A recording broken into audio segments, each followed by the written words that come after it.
toutes et à tous, soyez les bienvenus dans cet amphithéâtre de la rue d'Athènes à Paris. Toute l'équipe de VRT, Via Rail Transport, le magazine des professionnels de la mobilité, est heureuse de vous accueillir pour une nouvelle conférence sur le thème de la transition énergétique appliquée aux autobus. Certains parmi vous connaissent peut-être Wim Chatroux. C'est un consultant néerlandais, au demeurant fort sympathique, qui a longtemps travaillé pour le constructeur VDL. Et il se trouve que sa passion, autant que son travail depuis déjà de nombreuses années, c'est d'établir des états statistiques de toutes les immatriculations de bus en Europe. Ça n'a l'air de rien dit comme ça, mais ça représente un travail de recherche absolument considérable.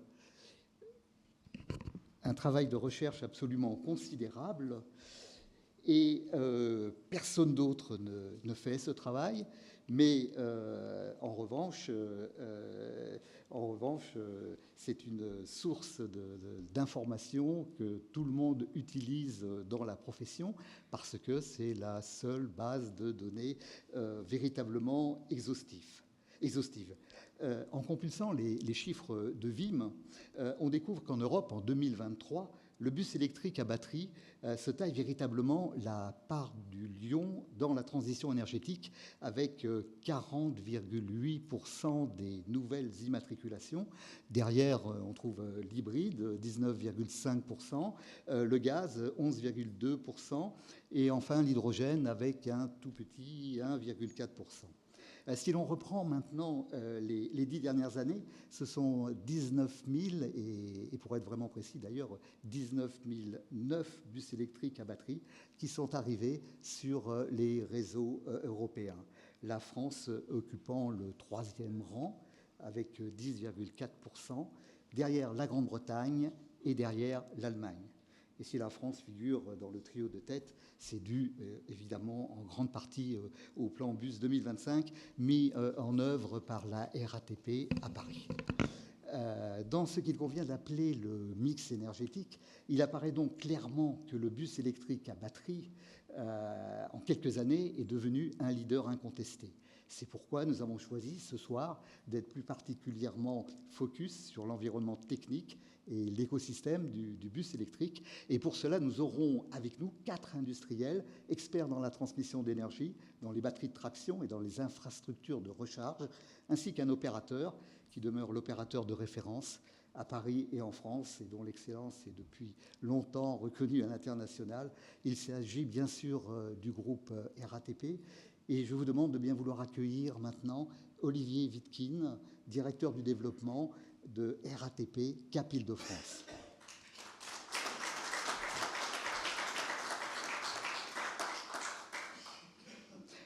Pour la société Voith Turbo, nous accueillons Pierre Lévy, responsable de l'activité véhicules industriels et commerciaux.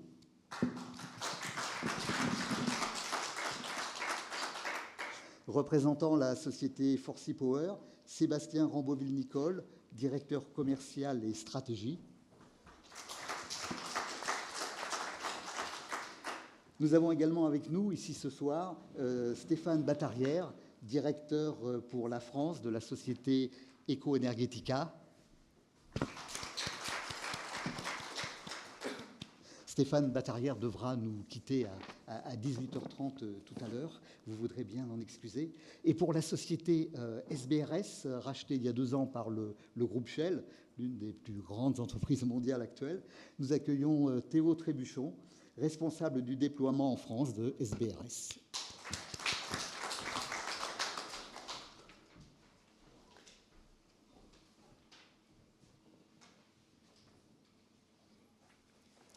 Je me tourne d'abord vers vous, Olivier Wittkin. C'est la première fois que nous recevons un dirigeant de RATP Cap Île-de-France, la plus jeune filiale du groupe, créée en 2021.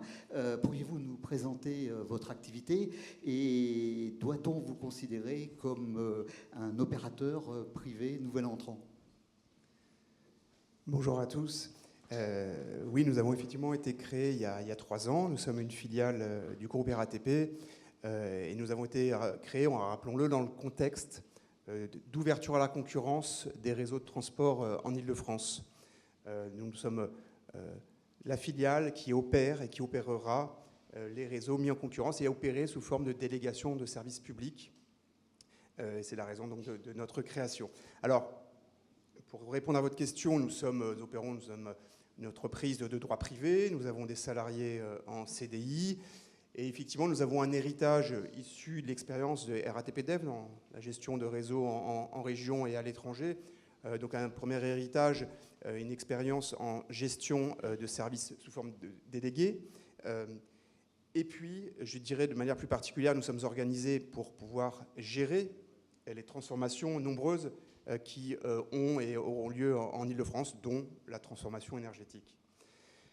Par ailleurs, nous sommes donc une filiale du groupe RATP, et c'est aussi notre principal second héritage, celui d'une longue histoire dans l'exploitation des réseaux en Île-de-France, de réseaux en zone dense, tout mode.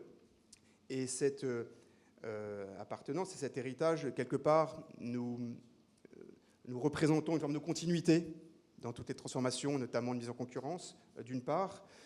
D'autre part, nous nous appuyons sur les expertises et les savoir-faire développés, construits par le groupe RATP dans la gestion de tous ces réseaux historiques. Et puis, je dirais peut-être et encore, surtout, nous revendiquons, RATP Cap Île-de-France, les valeurs du groupe RATP basées sur l'engagement, sur le respect de l'humain et sur l'excellence opérationnelle. Alors pour finir, pour dire ce que c'est RATP Cap concrètement aujourd'hui, c'est à peu près 2500 salariés. On opère la plupart des modes de transport en Île-de-France, du transport à la demande, avec des petits véhicules, du transport de personnes à mobilité réduite, en Seine-Saint-Denis par exemple, des services en autocar, des réseaux de bus, bien sûr, c'est notre activité principale, notamment à Mantes-la-Jolie, sur le plateau de Saclay ou encore à Bièvre. On exploite également un tramway, le tramway T10. Et puis, prochainement, puisque nous avons eu la grande joie d'être désignés comme le futur opérateur des lignes de tram-train T12 et T13, c'est une actualité relativement récente, nous serons donc opérateurs prochainement de tram-train. Plus de 3000 bus électriques roulent avec des batteries fabriquées par un groupe industriel français qui, l'an dernier, a enregistré une augmentation de ses ventes de 54%. Il s'agit de Forsy Power. Sébastien Ramboville-Nicole, pourriez-vous nous présenter brièvement votre société ?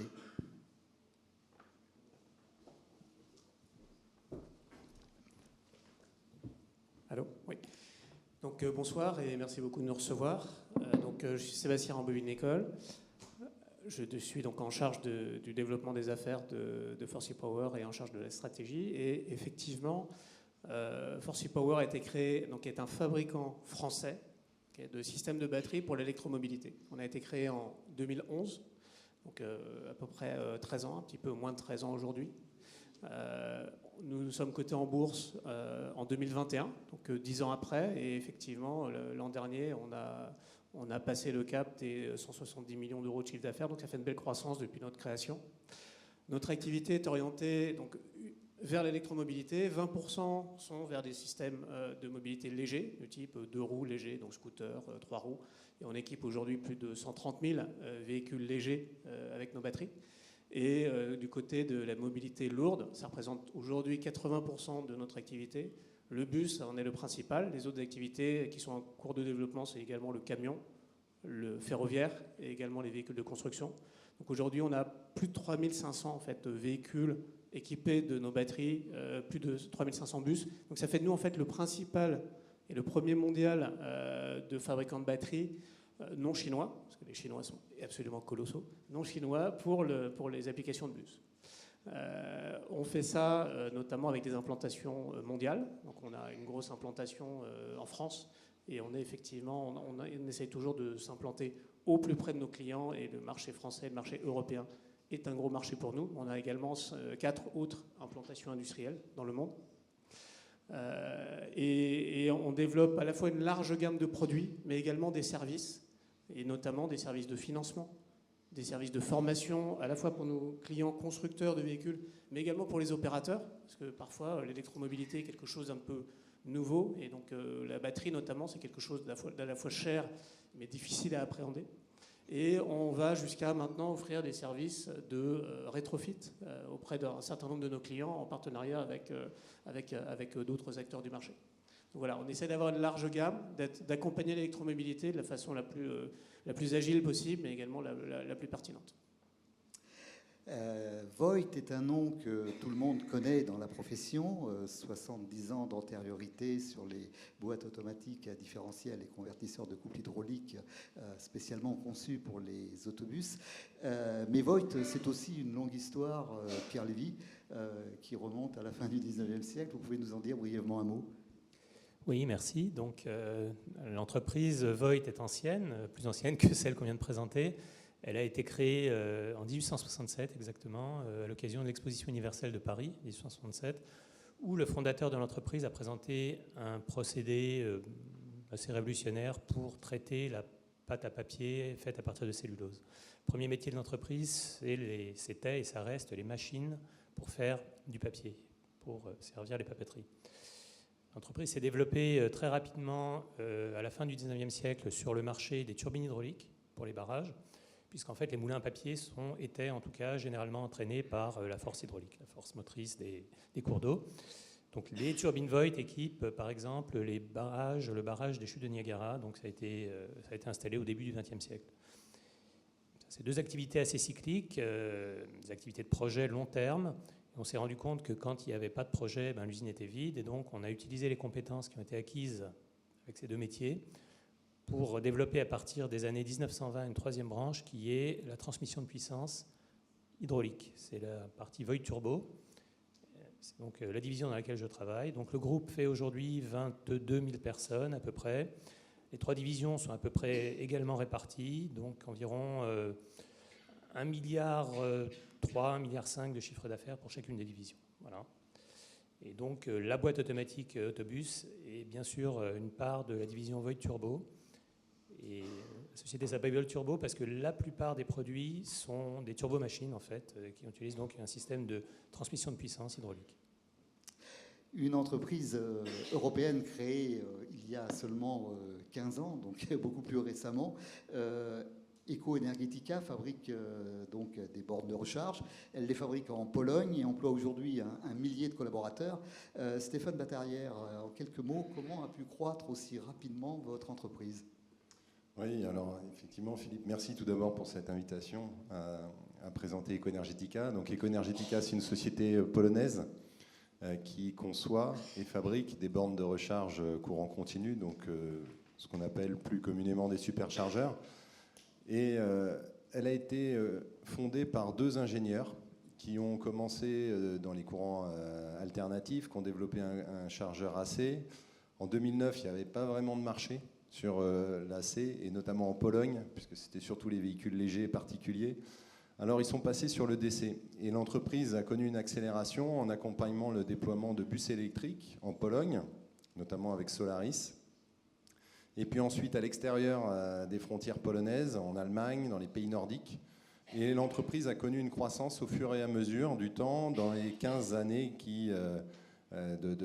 entre 2009 et maintenant. Et dorénavant, l'entreprise fait 1000 personnes, des ingénieurs qui conçoivent le software, donc le logiciel, l'électronique, la mécanique, qui conçoivent donc complètement les chargeurs, et puis des gens qui s'occupent de la production, puisque 100% de la production est effectuée en Pologne. L'entreprise se diversifie, va à l'étranger, en Europe, et s'implante dans les pays comme la France. La France constitue l'un des 3 marchés les plus importants d'Eco-Energetica. Donc Eco-Energetica a cru, effectivement, tu l'as dit Philippe, entre 2 cofondateurs qui sont toujours à la tête de l'entreprise, jusqu'à 1000 personnes.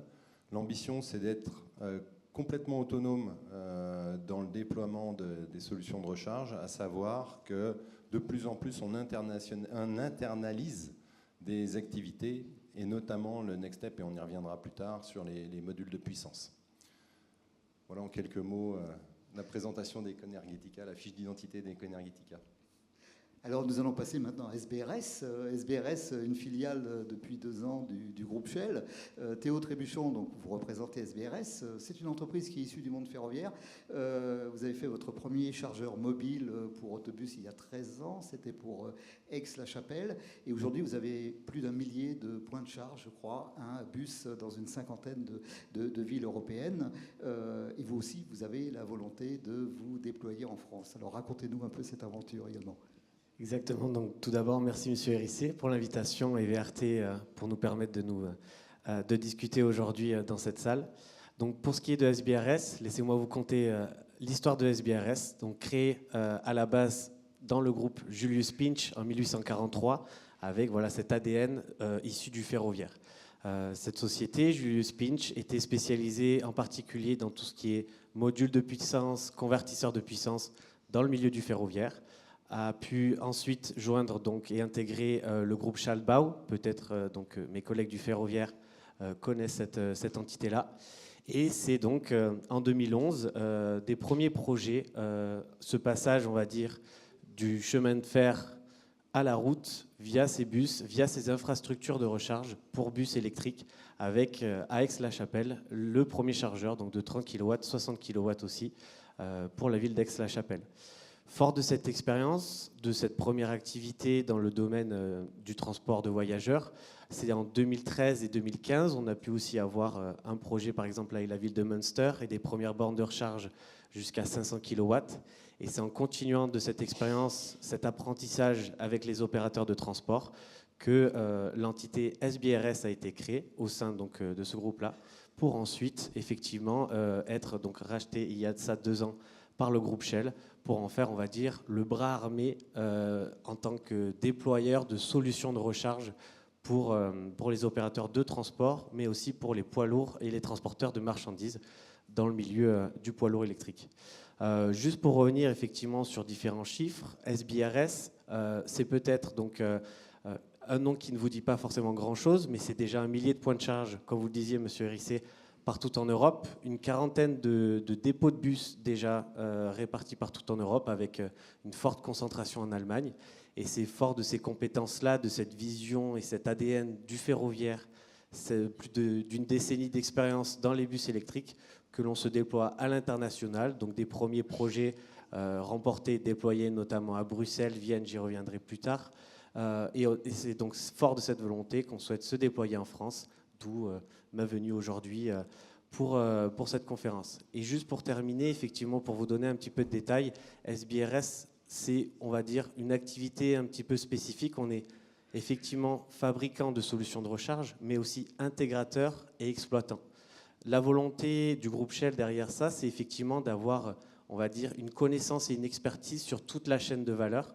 En allant, on s'arrête au bus, mais en s'arrêtant donc du connecteur lié au bus jusqu'à, on va dire, remonter les chargeurs, les logiciels de gestion, etc., pour remonter jusqu'aux infrastructures électriques. Et donc, c'est fort de cette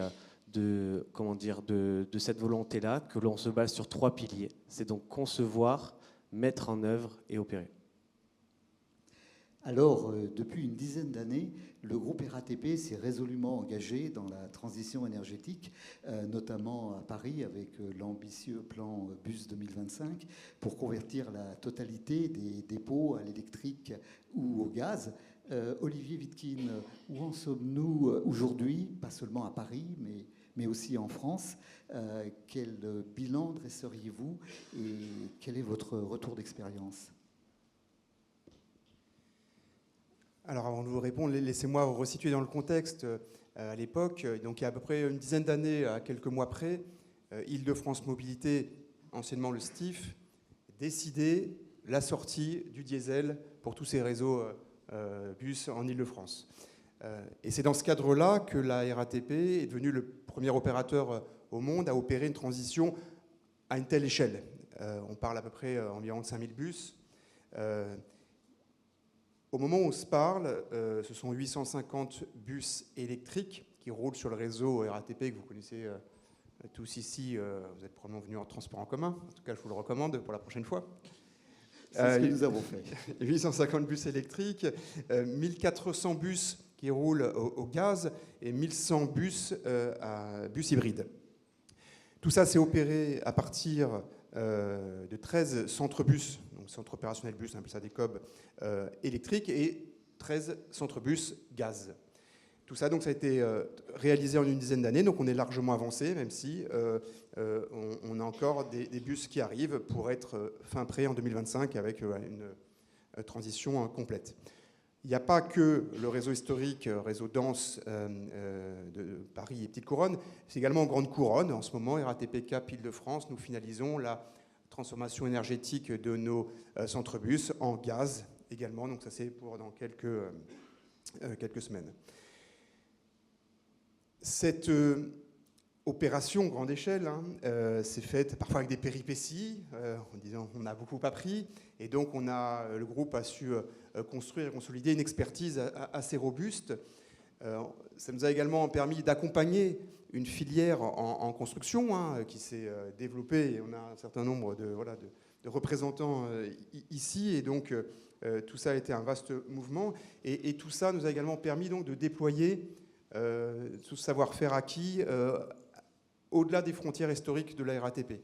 Alors, je ne vais pas vous assommer de chiffres, on prendra que quelques réalisations phares, quelques grandes données. Voilà. Disons qu'en France, au-delà, ce sont 1100 bus électriques qui sont opérés, évidemment un certain nombre de bus gaz. Depuis plusieurs années, nous expérimentons des bus hydrogène à La Roche-sur-Yon. Nous avons, le groupe RATP également, des expérimentations en cours en Ile-de-France sur le bus hydrogène. Et puis, on peut parler au-delà de la France. Le groupe RATP, vous le savez, opère un certain nombre de réseaux à l'international. Si on parle de Londres, le groupe RATP, à travers sa filiale RATP Dev, est le leader du marché des bus du réseau TfL, du réseau de Londres, bus électriques. On a opéré la conversion de 5 centre-bus, et on opère aujourd'hui 16 lignes en 100% électriques à Londres. Ah oui, c'est un très, très, très beau résultat, effectivement, là. Un très beau résultat. Restons un instant donc sur le mix énergétique chez Forsee Power. J'imagine que vous vous intéressez d'abord aux véhicules avec partie électrique, bien sûr. Mais cela dit, Sébastien Ramboville-Nicole, vous couvrez l'électromobilité sous toutes ses formes, et puis jusqu'à la pile à combustible également. Vous pouvez nous en dire un mot également? Oui, bien sûr.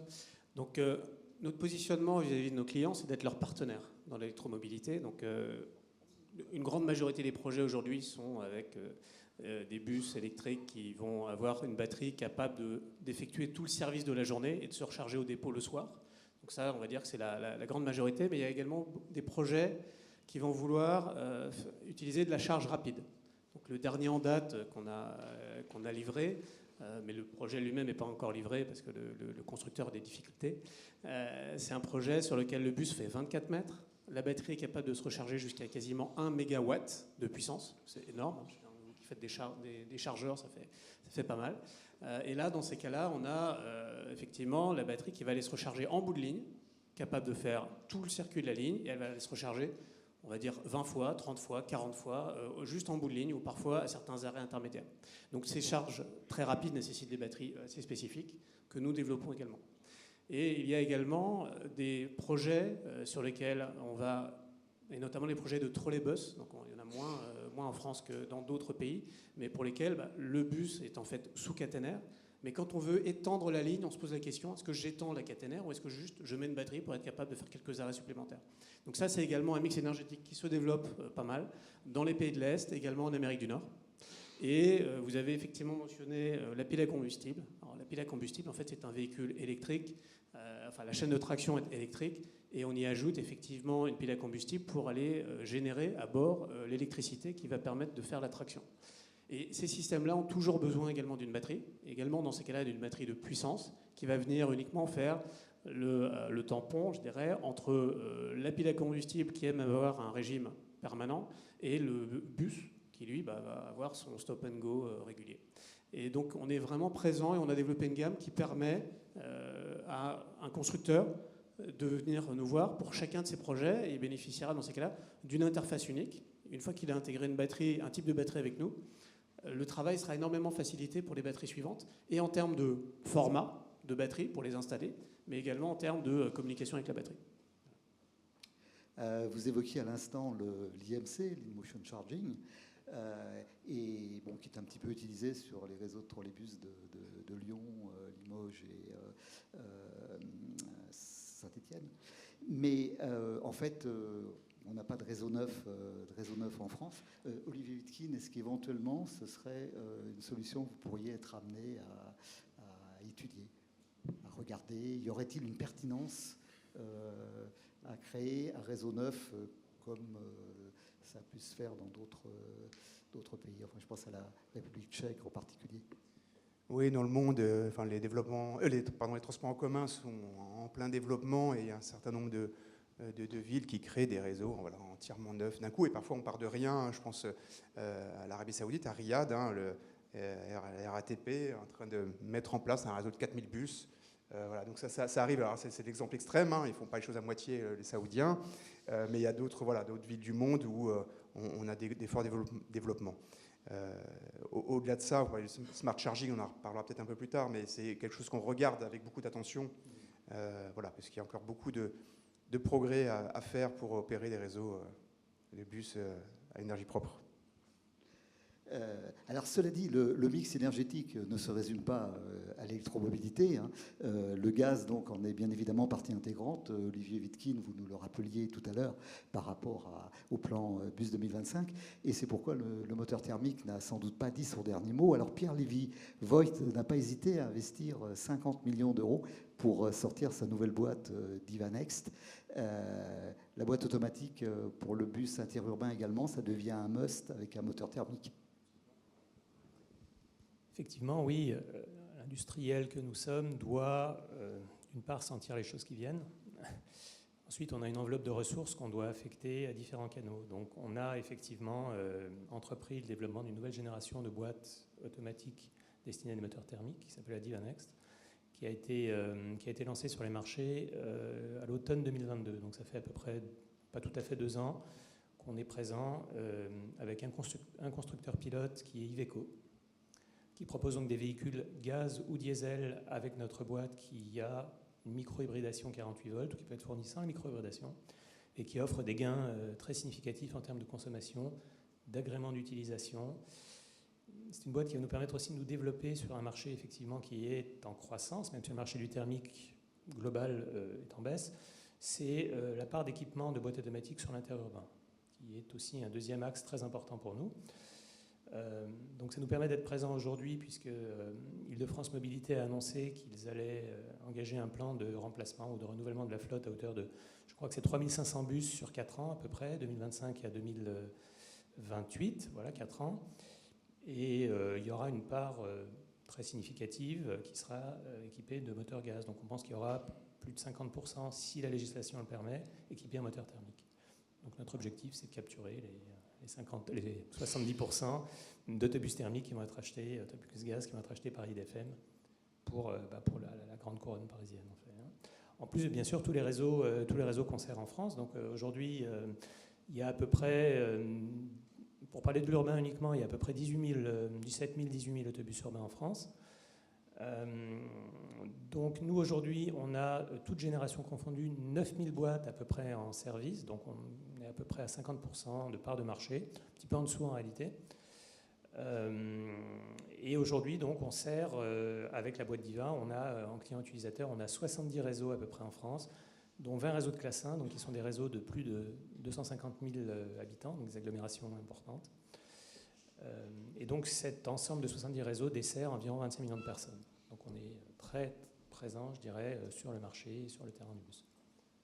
Et Iveco a présenté un Crossway, je crois, avec la boîte Divanext tout récemment. Voilà, absolument. C'est dans l'actualité. Iveco, c'est dans l'actualité. Iveco vient de présenter le Crossway, Low Entry ou Standard avec la boîte Divanext, avec ou sans micro-hybridation sur les marchés européens. Stéphane Batarrière, vous êtes spécialisé donc dans les chargeurs et la particularité en fait c'est que votre offre produit couvre tous les chargeurs imaginables en quelque sorte, du chargeur tout en un aux installations avec satellite, aux dérouleurs en partie haute et en fait des installations qui sont spécialement adaptées à des configurations de dépôts très différentes. Vous pouvez nous en dire un mot peut-être ? Oui, alors effectivement, on a une gamme assez large. Ecoenergetica, c'est une société qui vient du domaine du bus, qui veut aller vers le domaine du poids lourd et du véhicule léger. Alors, ayant cette expérience dans le domaine du bus, on a pu, au contact des différents opérateurs en Europe, déployer des solutions assez variées, de 30 à 400 kW, et avec différents moyens pour relier cette conversion de puissance au véhicule. Donc on a des chargeurs mobiles, on a des chargeurs fixes, des unités de puissance avec des satellites qui peuvent être au sol, des satellites qui peuvent être fixés aux structures des dépôts de bus et avec des dérouleurs de câbles. On a aussi des solutions à base de pantographes. Donc en fait, l'idée, c'est pas seulement de faire de la conversion de puissance, c'est aussi de pouvoir avoir le dispenser adapté aux besoins du client et à la tournée. On a des bus qui font de 6 à 24 mètres, des bus qui font différents kilométrages dans la journée, qui ont besoin de solutions de recharge au dépôt, en bout de ligne, avec pantographe. Donc voilà, il y a vraiment une diversité de besoins. Et en face, Ecoenergetica cherche à avoir justement la solution qui correspond à chacun des clients. Si on prend un exemple, à l'heure actuelle, on a plus de 8500 bornes de recharge qui sont déployées en Europe. On en fournit à RATP, puisqu'on est le premier fournisseur de la RATP à Paris. On a plus d'1 millier de bornes de recharge qui sont déployées dans les dépôts de bus de la RATP à Paris. Donc encore une fois, si vous êtes venu en transport en commun, et notamment en bus électrique jusqu'ici, probablement qu'il a été chargé par une borne Ecoenergetica. Et là où je voulais en venir, c'est que les bornes Ecoenergetica qui sont déployées pour la RATP sont tantôt avec des câbles attachés, tantôt avec des rouleurs de câbles et des satellites au plafond. Voilà, il y a différentes solutions qui sont possibles. L'idée, à chaque fois, c'est de déployer la solution au bon prix, qui match avec le besoin du client.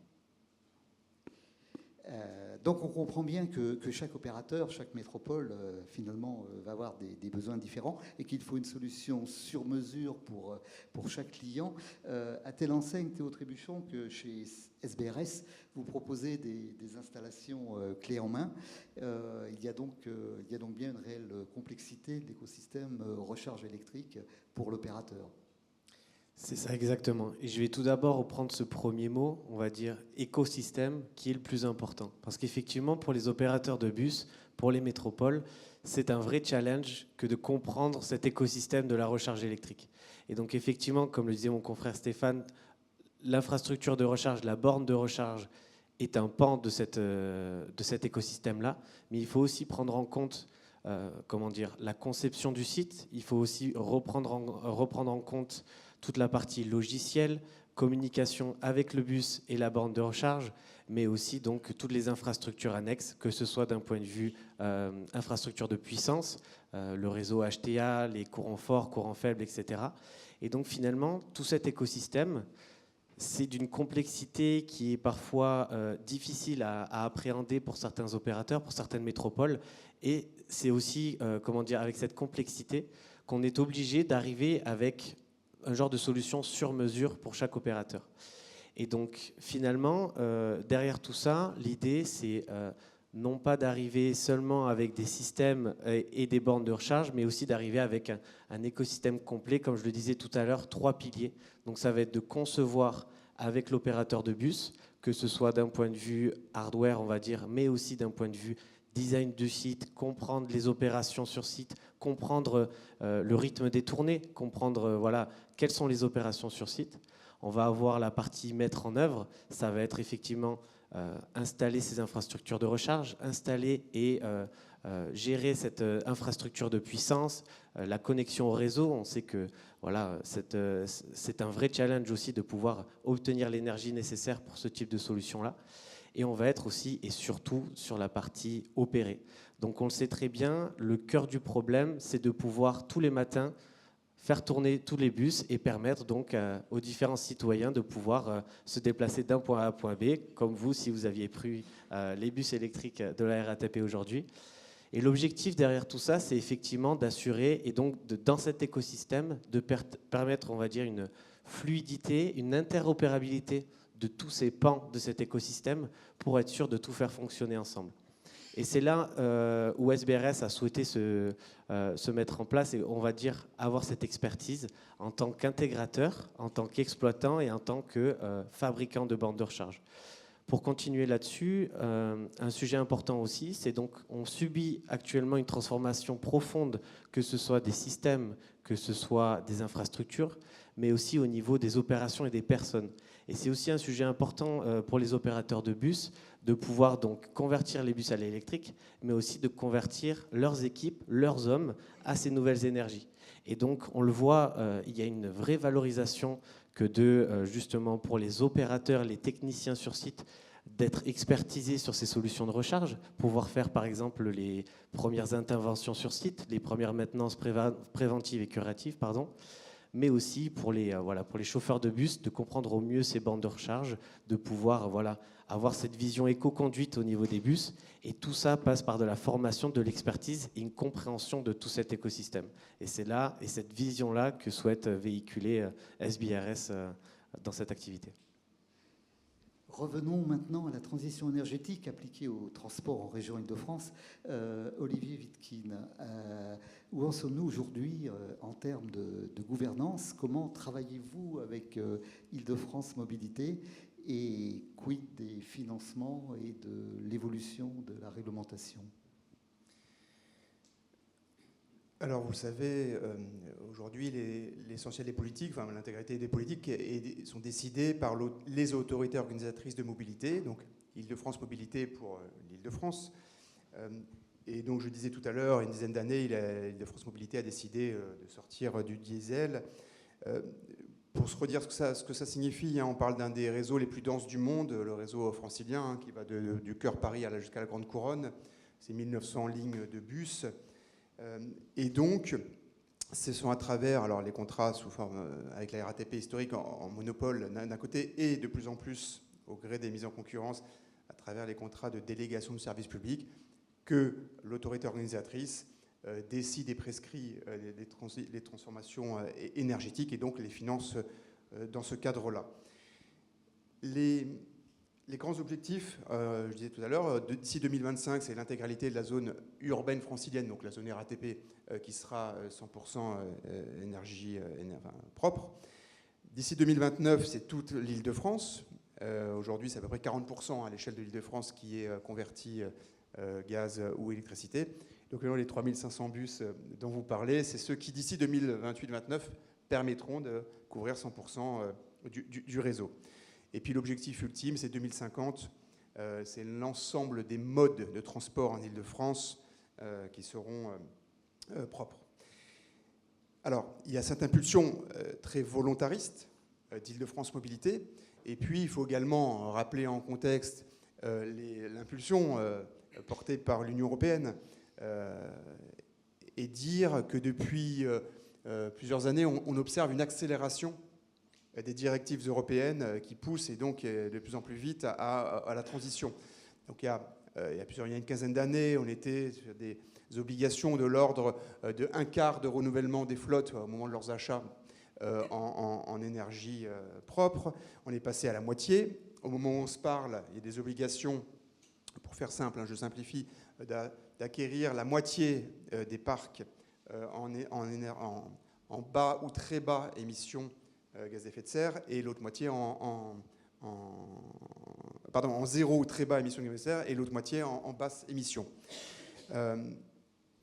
Il y a quelques jours, quelques semaines, donc, ce mois de juin 2024, une nouvelle directive est entrée en vigueur qui prescrit à partir de 2030 l'achat de 90% des flottes en zéro émission ou très basse émission. Et en 2050, ce sera 100%.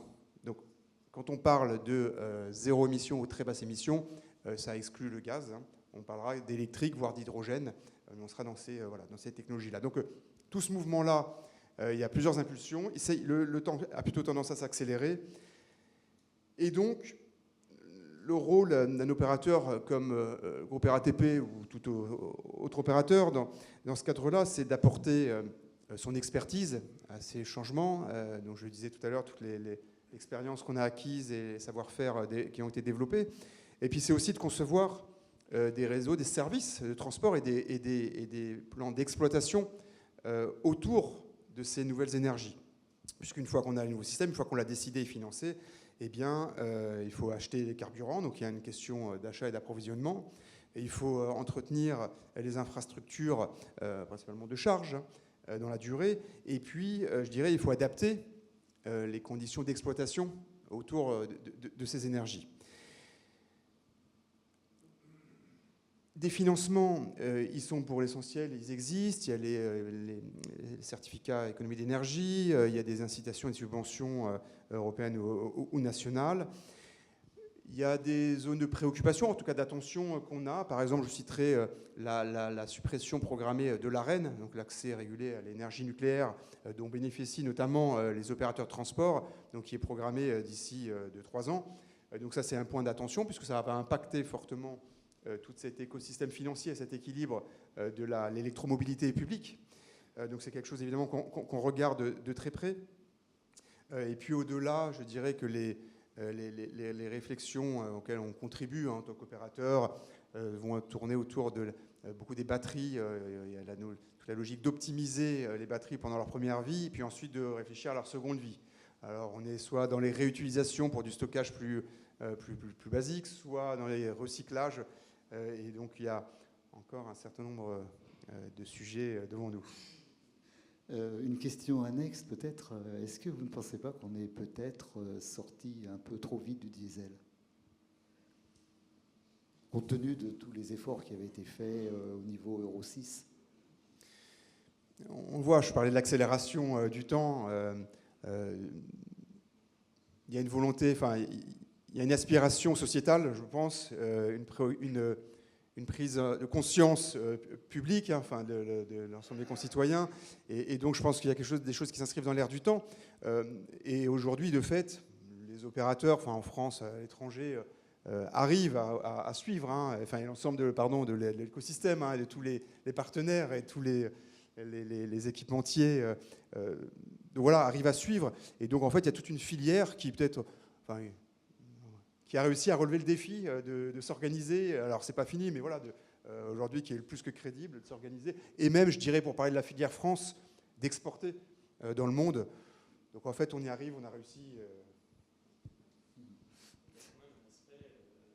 Alors, il y a un aspect, pardon, je prends la parole très brièvement là-dessus. Il y a un aspect, personne ne va dire qui ne veut pas protéger l'environnement. Personne, c'est pas possible. Donc, aucun politique ne va aller sur un champ comme celui-là.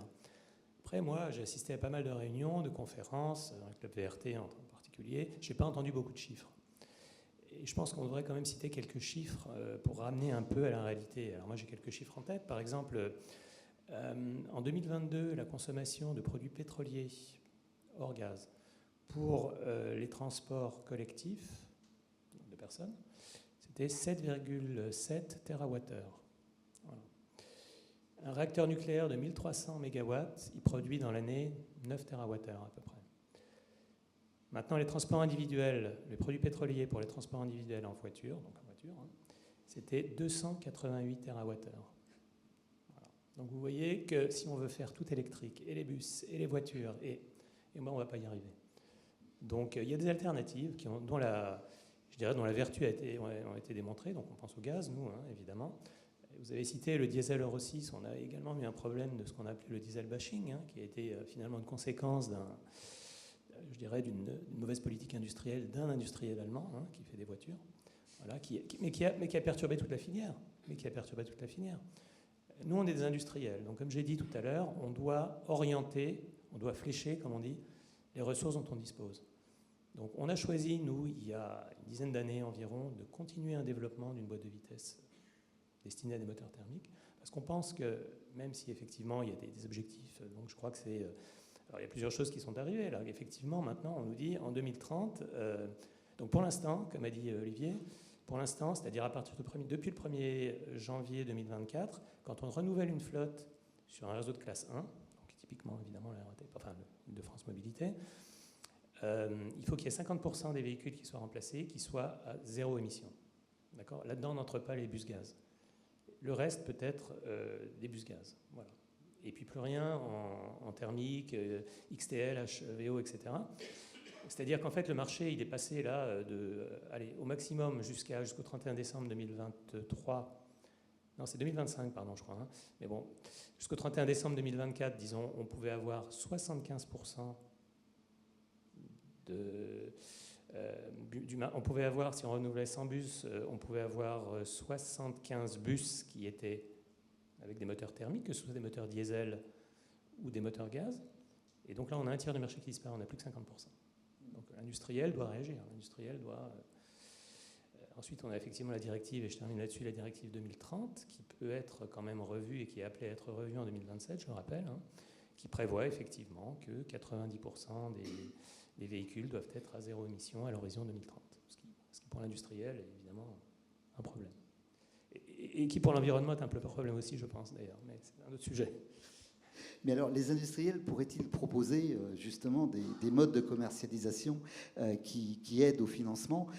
Comment, à la limite, on pourrait accélérer la transition énergétique à moindre coût en s'inscrivant dans une démarche d'économie circulaire ? On pense par exemple à la technique du rétrofit. Sébastien Ramboville-Nicole, chez Forsy Power, vous travaillez actuellement avec le constructeur irlandais Wright sur ces questions. Vous pouvez nous en dire un mot ?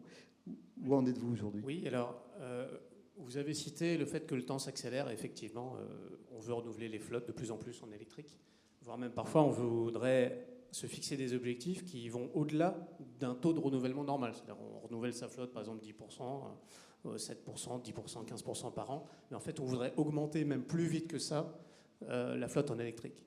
Et ça peut conduire à sortir des véhicules du parc alors qu'ils sont encore valides en tant que véhicules. Et ça, c'est un mouvement qui commence à prendre, de se dire on va garder le véhicule avec tout ce qu'il a de bien et on va lui changer sa chaîne de traction. Donc il y a différents mouvements qui se sont lancés.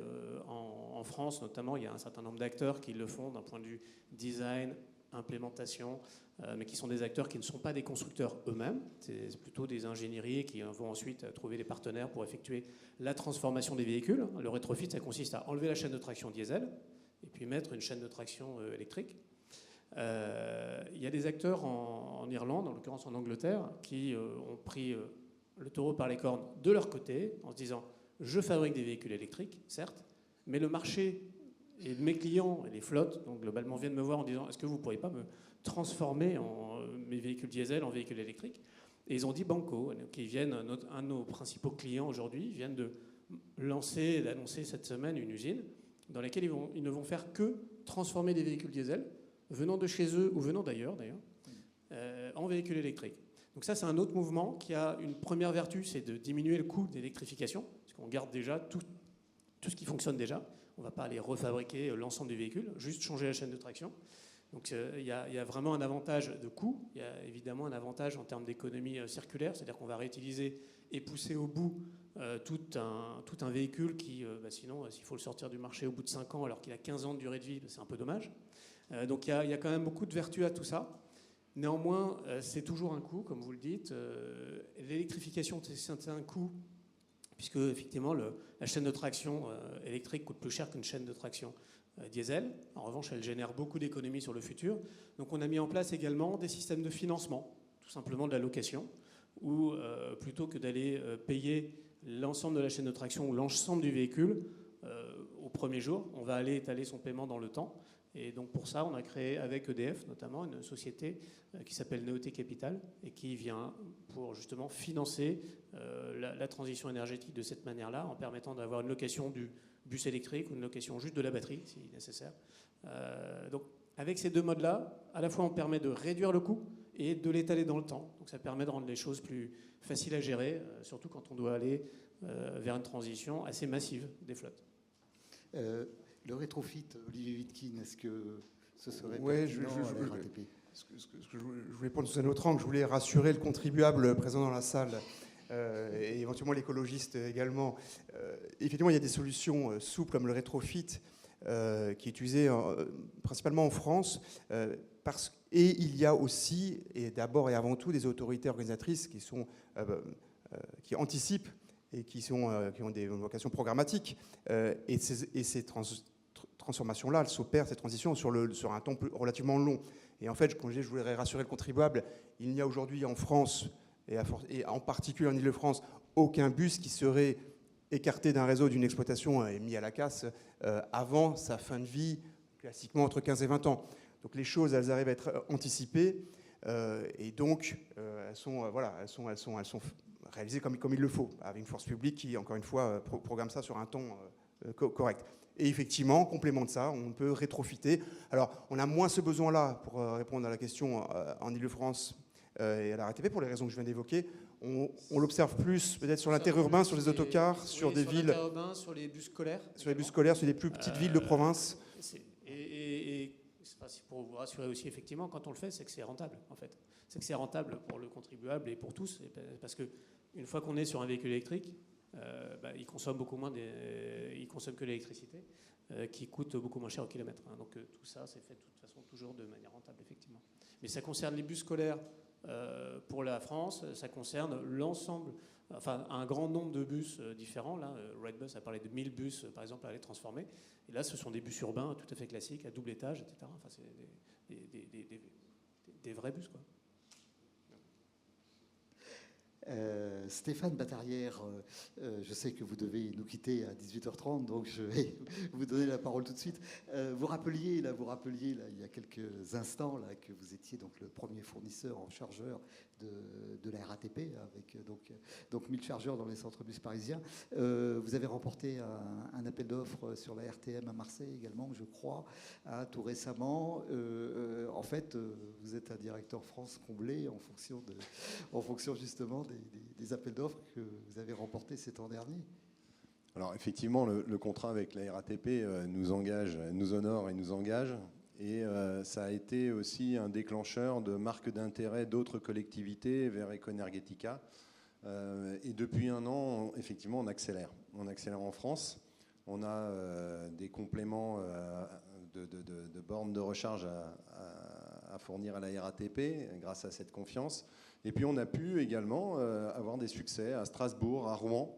On a une centaine de points de charge à Rouen qui sont installés. On a une vingtaine à Strasbourg récemment. On a dans le sud de la France, Toulon, Perpignan. On est implanté à Lyon, on est implanté à Orléans. Et on a gagné les bornes de recharge, le contrat de borne, l'appel d'offres bornes de recharge pour Marseille. Donc ça date du mois dernier. C'est entre 800 et 900 bornes de recharge à fournir dans les 8 ans. Donc c'est un contrat cadre qu'on est très heureux d'avoir remporté avec des partenaires, SPI et également Mobility. Donc c'est à la fois la borne de recharge, le logiciel de supervision et l'installation, un peu d'installation électrique sur cet appel d'offres de Marseille. Donc ça commence dès cette année, le planning est assez tendu. Mais voilà, c'est très engageant et la mobilité électrique est en marche dans plusieurs grandes villes de France. Et c'est pas fini, il y a d'autres appels d'offres en cours, à Nantes, à Lyon, à Clermont-Ferrand, Reims, à Vence également. Voilà, ça bouge beaucoup et les villes autour de Paris également. Et encore une fois, l'idée c'est de proposer des solutions de recharge fiables. Et si on a pu engranger ces succès, c'est parce qu'on a également une structure en France qui grossit. On était 2-3 personnes il y a un an et dorénavant on est 7. À la fin de l'année on espère être 10. On noue des partenariats avec des gens qui vont faire la maintenance et le service. Parce que l'idée c'est pas seulement de vendre une borne de recharge, c'est d'assurer son service, son opération tout au long du cycle de vie. Un chargeur qui ne charge pas, c'est un bus qui ne sort pas du dépôt. C'est des passagers qui ne peuvent pas être transportés, c'est désastreux. Donc l'enjeu, c'est de faire des bornes de recharge fiables. Donc nos ingénieurs s'y attellent, maîtrisent l'électronique et conçoivent le maximum de composants de la borne de recharge.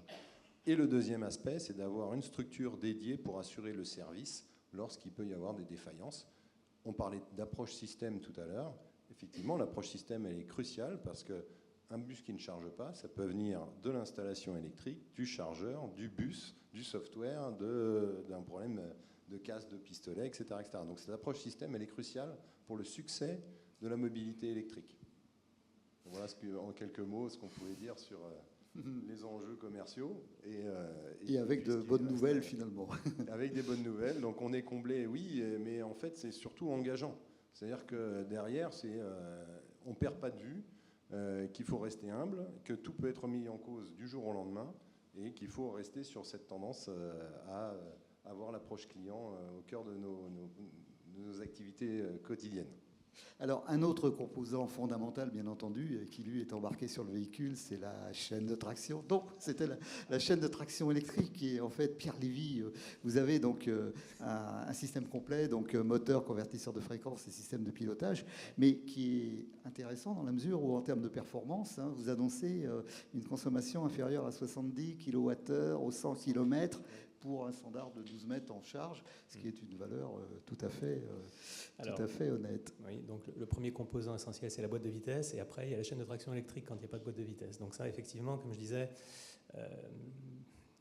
l'industriel se doit d'orienter ses ressources par rapport au cours des choses, au développement, à ce qui va arriver, ce qui arrive. Donc on a effectivement également développé une palette de chaîne de traction, une offre de chaîne de traction électrique qui intègre donc un moteur, le convertisseur de fréquence, composant essentiel en fait, c'est ce qui donne vraiment la consommation principalement, et puis tout le pilotage. Voilà, donc pas du tout de batterie chez nous par contre.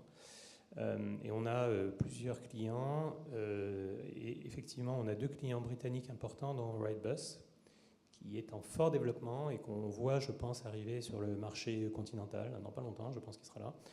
Avec Alexander Dennis. Alexander Dennis également, qui est aussi un client. Et puis on a, pour l'instant, on a un 3e client important, qui est un constructeur turc, qui est Autocar, qui fait donc des véhicules urbains et interurbains, et qui est client de notre chaîne de traction électrique. Donc la chaîne de traction, comme je disais, il y a plusieurs puissances disponibles. Mais en fait, on peut traiter, je dirais, l'ensemble des bus entre le midi-bus, le 10 mètres, avec des moteurs qui font je dirais, moins de 200 kW, et le moteur le plus puissant, il fait 400 kW et 3000 Nm de couple, et donc c'est plutôt destiné aux articulés.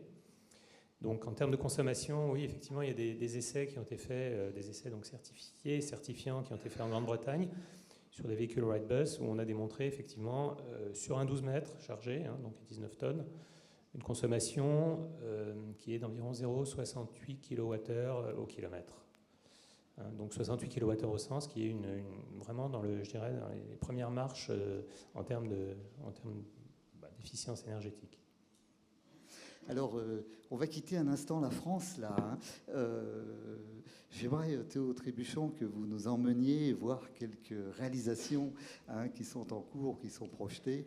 Je pense tout particulièrement à Kiel, dans le nord de l'Allemagne, à Cologne, à Vienne, et surtout ce projet très important que vous avez, où vous serez, je crois, entreprise leader. D'ailleurs, vous coordonnerez l'ensemble des chantiers pour un dépôt à Berlin, un dépôt de la BVG, avec d'une capacité de 209 voitures, je crois, c'est ça. Voilà, et 220 voitures, pardonnez-moi, oui, et 209 points de charge. Vous pouvez nous en parler?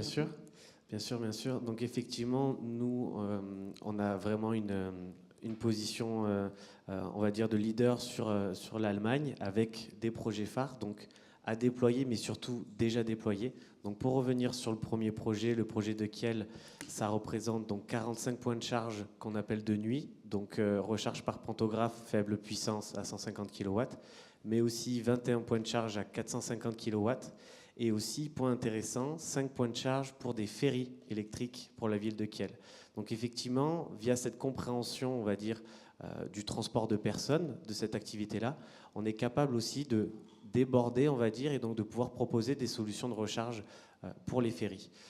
Autre point important pour Kiel, et c'était donc, on va dire, le nerf de la guerre, on en discutait justement tout à l'heure sur les opérations, c'est donc pour la ville de Kiel proposer un service 24 heures sur 24, 7 jours sur 7, en se concentrant et en se basant sur une équipe technique basée à Kiel même, pour permettre une garantie de temps d'intervention et de réactivité la plus optimale possible pour cette ville. Pour continuer sur les autres projets importants, on a aussi donc la ville de Cologne, avec donc un tiers de la flotte qui a été électrifiée. Ça représente 76 points de charge à 150 kW pour de la recharge qu'on appelle de nuit, et aussi donc 21 points de charge ici à 500 kW. Une autre ville aussi importante, la ville de Vienne, importante à mentionner, donc Wiener Linen qui a souhaité électrifier justement une partie de sa flotte, 58 points de charge de 150 kW, mais aussi donc 4 points de charge de 300 kW. Autre point important, donc là je parle beaucoup de puissance, je suis désolé, je vous embête avec quelques chiffres, mais en tout cas pour la ville de Vienne, ce qui est intéressant, c'est aussi l'intégration de l'infrastructure photovoltaïque sur les dépôts de bus, de pouvoir intégrer justement ce système-là avec le logiciel, avec les infrastructures de recharge fournies pour la ville de Vienne. Et aussi, un autre point intéressant, c'est donc la récupération de la chaleur perdue et chaleur émise par les cabinets de puissance dans le dépôt de bus pour chauffer les salles adjacentes au sein de ce dépôt de bus. Et enfin, le dernier projet à souligner, c'est effectivement la ville de Berlin qui nous fait confiance, donc projet à déployer, avec ce qu'on appelle un projet Greenfield. On part d'un terrain vague et la ville de Berlin, donc surtout BVG, l'opérateur, fait confiance à SBRS en tant que leader pour mener ce projet à bien avec des partenaires. Mais donc on parle vraiment d'un dépôt de bus de 65 000 m² avec les bâtiments administratifs, avec le génie civil, le génie électrique et donc la coordination de tous ces corps de métier sur place. Donc comme vous le disiez, monsieur Hérissé, ça représente 209 points de charge à 150 kW, 8 points de charge à 450 kW. Et pour terminer là-dessus, pour résumer un petit peu tout ça, effectivement l'idée c'est de pouvoir proposer différentes puissances et des puissances, on va dire, sur mesure, des solutions sur mesure, que ce soit de la recharge par pantographe, montant ou descendant, de la recharge via donc, le combo CCS2, voire le MCS, mais là on est sur un cas particulier, j'en dirai 2 mots tout à l'heure, et aussi donc, sur différentes solutions frontales. Donc on parlait de solutions via pantographe, mais aussi donc, via satellite, via enrouleur, etc. Donc c'est vraiment le cœur de métier aussi de SBRS de fournir de la recharge de 80 kW à plus d'1 MW. Et pour Wiener Linen, c'est également à Vienne un dépôt entièrement neuf qui a été construit donc ex nihilo, ce qui est tout à fait intéressant. Nous allons maintenant nous intéresser aux perspectives. Olivier Wittkin, quel est finalement le rôle de l'opérateur? De quel levier dispose-t-il? Et quelle plus-value peut-il apporter par son expertise sur l'exploitation et sur la maintenance? Alors, notre rôle et les leviers qui sont les nôtres. Alors, avant tout, je parlerai d'un enjeu technique et ingénierie qui est d'assurer, de garantir l'interopérabilité entre la batterie, la borne de recharge, le bus véhicule et le software qui va avec. Donc, les collègues présents ont largement parlé de ces enjeux. Déjà, quand c'est un système intégré, c'est un enjeu, un défi, et ce n'est pas toujours un système intégré. C'est-à-dire, comme ce sont des transitions qui se font dans des durées longues, on n'a pas toujours les mêmes partenaires, les mêmes fournisseurs. Et donc, quand on récupère et qu'on assemble ces différents systèmes, on a parfois des surprises. Et évidemment, il faut que tout ça connecte et communique correctement. Donc, on a cet enjeu technique et donc on développe on a notre propre expertise pour y arriver. Une fois que ça s'est acquis, je dirais c'est plus notre rôle d'exploitant plus traditionnel. Donc on cherche à optimiser tous les leviers qui sont à notre disposition. Je vais parler des principaux. Il y a d'abord la charge, on parlait tout à l'heure du smart charging. On a développé, le groupe RATP depuis 2 ans, un projet d'innovation. Le smart charging, c'est comment charger au bon moment, mais vraiment sur le meilleur créneau, qui est le créneau dans lequel l'énergie qu'on va utiliser, consommer est la plus décarbonée et accessoirement la moins onéreuse. Donc par construction, on recharge la nuit, vous l'avez compris, puisque les bus roulent le jour, mais y compris la nuit, il y a des variations dans la capacité de production des fournisseurs d'énergie. Et ça, on arrive à atteindre des résultats assez intéressants sur ce registre-là. Ensuite, il y a des choses là aussi très classiques en termes de conception d'offres de services. D'abord, on va ajuster le gabarit des véhicules à la demande. Ça semble être une évidence, mais il faut le répéter. Donc, c'est pour ça que, par exemple, Île-de-France Mobilité, mon voisin en parlait, on On a une gamme de véhicules qui est disponible du midibus, donc du 9-10 mètres, des standards 12 mètres, jusqu'aux articulés 18 et puis les très grands 24 mètres. Donc il y a un enjeu de poids derrière, l'énergie directement reliée au poids tracté. Il y a de l'éco-conduite, vous en parliez tout à l'heure, effectivement, on forme les conducteurs pour conduire de manière fluide et donc pour optimiser la consommation d'énergie. Et la conduite est différente quand on est en diesel et quand on est en électrique ou en gaz. Après, il y a des enjeux autour de l'énergie, parce qu'une fois qu'on a tout le système, qu'on a l'exploitation, qu'on a les conducteurs formés, il y a le carburant qu'on met dans les véhicules. Et là, il y a un enjeu, on peut encore des gains en termes environnementaux, de verdissement des carburants. Alors, si on reste sur ces deux énergies, l'électricité et le gaz, pour l'électricité, par exemple, le groupe RATP a signé un partenariat avec EDF pour investir dans 5 parcs éoliens en France qui représentent l'équivalent, donc pour son propre approvisionnement d'électricité, qui représente l'équivalent de la consommation de 7 lignes de tramway à Paris. Donc c'est des choses qui se font évidemment dans la durée. Dans la même idée, un partenariat avec Urba Solar, je cite nos partenaires du moment, vis-à-vis duquel on s'engage à acheter sur une durée très longue, 15-20 ans, de l'énergie bas carbone. Et cet partenariat permet d'investir, de déployer 65 hectares photovoltaïques, là aussi sur le territoire en France, pour verdir l'électricité. Sur le gaz, par exemple, c'est avec Engie que nous avons un partenariat. Là, l'enjeu, il est un petit peu différent. Quand on parle de gaz, pour être très clair, alors en Ile-de-France et dans la plupart des villes en France, c'est du biométhane qu'on utilise. Donc il est issu, il est bio. Et il y a un second enjeu qui s'ajoute, c'est d'avoir des productions de plus en plus locales. Puisqu'évidemment, produire du bio, c'est bien. Si le transport régénère des gaz, les émissions de gaz, c'est moins bien. Et donc, il y a un enjeu local. Et donc, avec Engie, aujourd'hui, on a la moitié de notre consommation biométhane qui est produite en Ile-de-France. Et donc, ça aussi, c'est un enjeu. Les perspectives, je vais juste les brosser, ce sera peut-être dans les échanges qu'on pourrait y revenir. Enfin, il y a des choses autour de l'hydrogène, évidemment, qui se passent, de la pile à hydrogène, on a commencé à l'évoquer. Il y a des enjeux qui sont finalement liés aux véhicules autonomes. Véhicule autonome, dans sa philosophie, il y a une résonance avec l'électromobilité, puisque déjà ils sont souvent électriques, les véhicules autonomes, tout connecte, tout communique, et donc on a une résonance dans les logiques industrielles. Il y a un travail sur le poids des véhicules également que les constructeurs font et qui permettent d'améliorer les choses. Notre rôle, alors, c'est pas le rôle d'opérateur, c'est plutôt le rôle des autorités organisatrices de mobilité, à commencer par Île-de-France Mobilité. Je voudrais préciser un point, on parlait tout à l'heure de la vitesse, de dire est-ce que ça va pas trop vite, est-ce que c'est, dans quelle mesure c'est vertueux. Les transports en commun ont ceci de particulier et de vertueux que comme ils sont souvent opérés en délégation de service public, donc c'est une émanation de la force publique, ils sont aussi utilisés pour tirer des filières industrielles. Et pour, quelque part, là, si on parle de ces sujets, pour développer les capacités, par exemple, de production d'énergie, parce qu'effectivement, il va falloir de plus en plus de l'électricité. Et une fois que ces capacités de production, encore une fois, indirectement poussées par les transports, eux-mêmes financés par la force publique, sont en place, et ben, ça va servir d'autres consommateurs, qui sont des consommateurs plus grand public. Et donc, il y a une vertu dans tous ces services publics pour développer tous ces écosystèmes. Stéphane Batarière, sur quelles solutions d'avenir travaillent actuellement les ingénieurs R&D chez vous? Oui, alors effectivement, on parle d'accélération, on parle du futur. Ecoenergitica, on le disait, vient du domaine du bus électrique et veut se diriger de plus en plus vers le poids lourd, sans délaisser bien sûr le bus électrique. Poids lourd et véhicules légers, ça nécessite d'avoir des solutions de plus en plus, de délivrer de plus en plus de puissance. On parle notamment du MCS, Théo Trébuchon en a parlé. On travaille sur le développement de ces solutions qui visent à charger des poids lourds dans les pauses de 40 minutes. C'est-à-dire qu'en gros, dans les cycles d'usage du poids lourd, on a des roulages de 4 heures et des pauses de 40 minutes et des pauses de nuit également.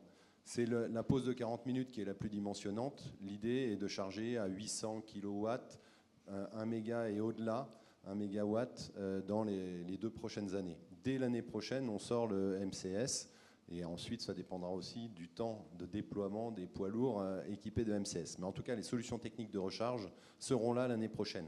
Ça nécessite de travailler sur les connecteurs, de travailler sur les standards au sein d'organismes de standardisation. Donc Econergetica a des ingénieurs qui sont impliqués dans ces discussions. Et puis ça nécessite d'avoir de la fiabilisation de ces composants. Donc on a à disposition des moyens qui sont assez uniques, alors en Pologne pour sûr, et également exceptionnels en Europe, pour tester nos solutions en propre, donc avec nos ingénieurs qui peuvent directement voir l'effet de leur développement. Le deuxième aspect qui est important à souligner, c'est on va avoir des expérimentations avec des fonds européens. On a candidaté avec Total Energy pour déployer un site de recharge MCS qui va être capable de recharger des poids lourds donc au mégawatt, mais également des véhicules légers. L'idée, c'est d'étudier les comportements des utilisateurs, de regarder quelle est la meilleure architecture du site et la meilleure architecture des bornes de recharge pour remplir les besoins des poids lourds, des véhicules légers, tenir compte des pics de demande. Les pics de demande de poids lourds ne sont pas les mêmes que les pics de demande de véhicules légers le long des autoroutes. Donc tout ça, c'est des tests qui vont être menés et nos ingénieurs travaillent sur le déploiement de ces solutions pour avoir justement le maximum de recul et le maximum de validation des systèmes. Quand ils vont être déployés à grande échelle, ça sera très impressionnant. Que ce soit, et c'est challenging dès maintenant, que ce soit pour les constructeurs de camions, les constructeurs de bornes de recharge dont nous faisons partie. Alors, il nous reste malheureusement fort peu de temps maintenant, et pourtant j'aimerais bien qu'on aborde très vite avant la séquence questions-réponses 3 points qui me semblent importants, en particulier Sébastien Ramboville-Nicole. J'aimerais que vous nous parliez un petit peu de ces batteries extra plates. Vous avez été précurseur en 2020. Hein, c'est des batteries que l'on peut loger dans le châssis des véhicules et qui effectivement résolvent le problème de l'encombrement et puis également du centre de gravité du véhicule au niveau du comportement dynamique. Alors, de toute façon, la batterie, depuis le début, le véhicule électrique a toujours eu cette problématique de, OK, une batterie, c'est lourd, c'est gros, donc il faut savoir où la mettre. Et là où nos clients britanniques ont poussé le vice encore plus loin, c'est que sur le toit d'un bus à double étage, on ne peut pas mettre de batterie. C'est pas possible. Et donc, avant 2020, en fait, on a dû commencer à plancher sur comment mettre la batterie dans le plancher. Pour leur première génération, en l'occurrence, c'était leur première génération de bus à pile à combustible. Et ensuite, on a appliqué ça également sur leur bus tout électrique. Et c'est de cette manière-là, en fait, que Wrightbus, après avoir fait faillite, en fait, dans ces années-là, a redémarré et a pris tout le marché, enfin une grosse partie du marché, parce qu'ils ont réussi à faire un bus dans lequel les batteries étaient effectivement intégrées dans le plancher. Ça libérait beaucoup d'espace pour l'habitacle, pour les passagers. Et c'est quelque chose qui a été repris maintenant par un certain nombre d'acteurs, puisque ça permet également en fait, d'alléger le reste du bus. Donc c'est assez vertueux, puisque si on met le centre de gravité plus bas, on peut avoir un bus et notamment un habitacle, enfin tout le pavillon plus léger, et donc ça génère des économies d'énergie. Aujourd'hui, l'innovation, elle se porte à la fois toujours sur la densité et comment intégrer les batteries dans les châssis. Donc ça, c'est un combat qui n'est pas terminé parce qu'on a encore beaucoup d'optimisation à apporter. Au niveau de la densité énergétique. Au niveau de la densité énergétique, gagner en densité, gagner en intégration, c'est-à-dire être dense, mais également aller se mettre vraiment là où aujourd'hui il y a des endroits inutilisés, et notamment dans le châssis. Et également, donc, gagner en durée de vie. Ça, c'est l'autre levier qui est très important. Puisque c'est un actif, une batterie, qu'il va falloir pousser le plus loin possible. Et aujourd'hui, on tend à faire des batteries qui vont durer la durée de vie du bus, alors que jusqu'à maintenant, on allait plutôt vers des batteries qu'il fallait changer à mi-vie. Là, le nouveau challenge du métier, et c'est une fois de plus d'ailleurs sur les marchés britanniques que c'est en train de prendre, c'est des batteries qu'on va essayer d'aller pousser jusqu'à 12 ans, jusqu'à 14 ans, histoire de ne pas avoir à les changer ou de les changer le moins possible au cours de la durée de vie des bus. Et il y a évidemment tout le travail qu'on peut faire sur réduire les coûts. Réduire les coûts à travers les volumes, à travers des nouvelles électrochimies qui sont moins chères, à travers des modes de construction qui sont de moins en moins chers. Donc c'est vraiment les principaux leviers aujourd'hui, c'est densité, coût et durée de vie. Alors ça génère beaucoup de R&D chez nous. Juste deux dernières questions. L'une pour vous, Pierre Lévy. Vous travaillez sur des réservoirs à hydrogène haute pression. Est-ce que 700 bars, je crois, est-ce qu'il y aurait une déclinaison possible sur le bus ? Oui, alors effectivement, donc on a également une gamme, comme je disais, il y a 3 canaux principaux, donc le thermique gaz essentiellement ou diesel, l'électrique et l'hydrogène. On est présent sur les 3 axes. Effectivement, sur l'hydrogène, on a développé des réservoirs 700 bars qui sont destinés, alors juste encore quelques chiffres rapidement, parce que l'hydrogène c'est intéressant, mais il y a un petit problème, c'est que ça prend de la place. C'est-à-dire qu'un kilogramme d'hydrogène, ça a une capacité énergétique de à peu près 30 kWh, 30-35 kWh. Un kilogramme de gasoil, ça a une capacité énergétique de 12 kWh. Bon, un kilogramme de gasoil, c'est 1,25 litres à peu près. Température et pression, enfin liquide, oui. À température ambiante. 1 kg d'hydrogène à température et pression ambiante, c'est 11 mètres cubes. Donc c'est pas tout à fait pareil. Donc on est obligé de recourir à des dispositifs haute pression. Il y a même de la cryocompression qui existe, mais c'est encore du développement. Mais en tout cas, à l'ambiance, à température ambiante, nous, on a des réservoirs de 700 bars qui permettent en fait de loger 1 kg d'hydrogène dans 27 litres environ. Donc nos bouteilles font 13 kg à peu près, hein, et typiquement c'est utilisé par un groupe de 4, donc un module, un rack qui se monte derrière la cabine d'un tracteur ou d'un porteur et qui autorise, qui permet de transporter à peu près 50 kg d'hydrogène et qui autorise une autonomie d'à peu près 600 km, ce qui est pas mal pour un camion. Pour l'urbain, c'est pas utile en fait. Donc tout ça c'est normalisé. Donc pour l'urbain, c'est plutôt du 350 bars et les réservoirs. Donc aujourd'hui, on n'est pas présent sur ce créneau-là, mais on pourra y venir certainement puisque finalement on maîtrise la technologie de tissage de la fibre de carbone qui permet de faire le réservoir. Théo Trébuchon, comment rester finalement précurseur ? Bien sûr, donc je vais essayer d'y répondre rapidement. Pour reprendre déjà différents sujets qui ont été abordés, par rapport déjà à la durée de vie, la mi-vie et la durée de vie des bus, il faut aussi parler de la durée de vie des infrastructures de recharge, des bornes de recharge, les modules de puissance, etc. Et donc d'un point de vue innovation, etc., ce que souhaite pousser SBRS, donc on parle beaucoup de bornes de recharge à refroidissement à air. On développe et on a déjà installé des infrastructures de recharge à refroidissement liquide au niveau des modules de puissance. Et donc par rapport déjà aux études et au retour d'expérience qu'on a sur du refroidissement à air, on voit une durée de vie qui est quasiment doublée, si ce n'est plus, sur ce type de solution. Et c'est là où on se rend compte, et c'est là on parle au contribuable, c'est donc ce coût au kilomètre à la fin pour le bus qui deviendra plus compétitif via ce type de solution. Un autre point aussi, et donc mon confrère Stéphane Battaret en parlait, c'est donc la recharge MCS. Alors c'est un cas d'usage qui sera plus dédié pour les poids lourds ou aussi effectivement les navires électriques qui ont des besoins d'un point de vue puissance et temps de recharge plus important. Et donc c'est là où on a déjà mis en place semaine dernière tout juste à Amsterdam, de l'autre côté donc de la gare centrale, premier chargeur via connecteur MCS pour les poids lourds et pour les navires et les ferries électriques juste à côté de notre siège à Amsterdam. Et enfin, un autre sujet aussi intéressant, c'est un groupe de travail en Allemagne qui a été donc initié par le ministère de l'économie et de la protection du climat sur donc, le projet Spirit E, qui regroupe plusieurs acteurs au niveau donc, de l'infrastructure de recharge, de l'énergie, de la fourniture et du transport, pour déployer et tester des solutions de recharge bidirectionnelle.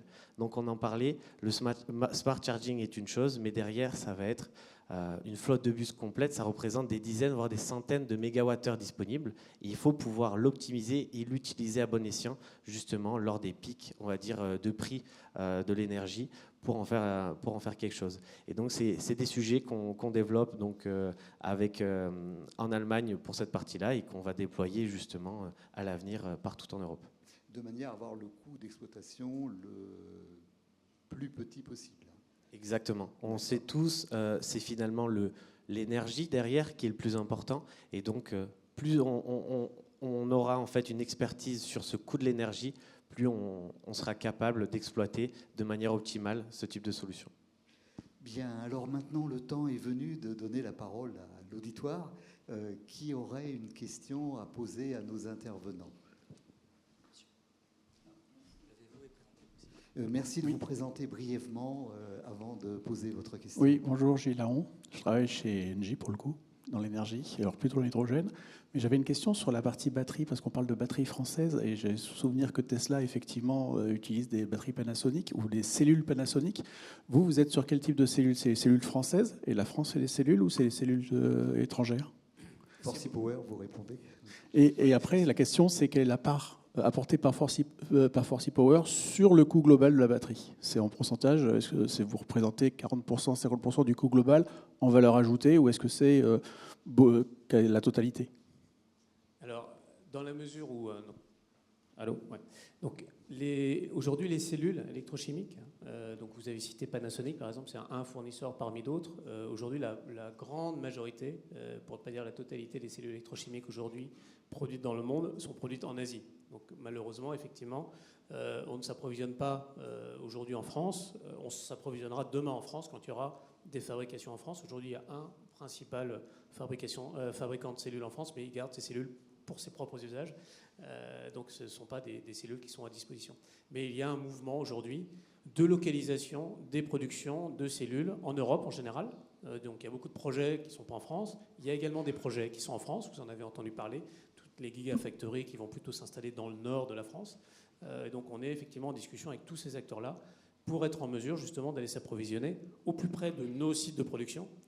De la même manière que nos sites de production, on essaie de les mettre au plus près de nos clients.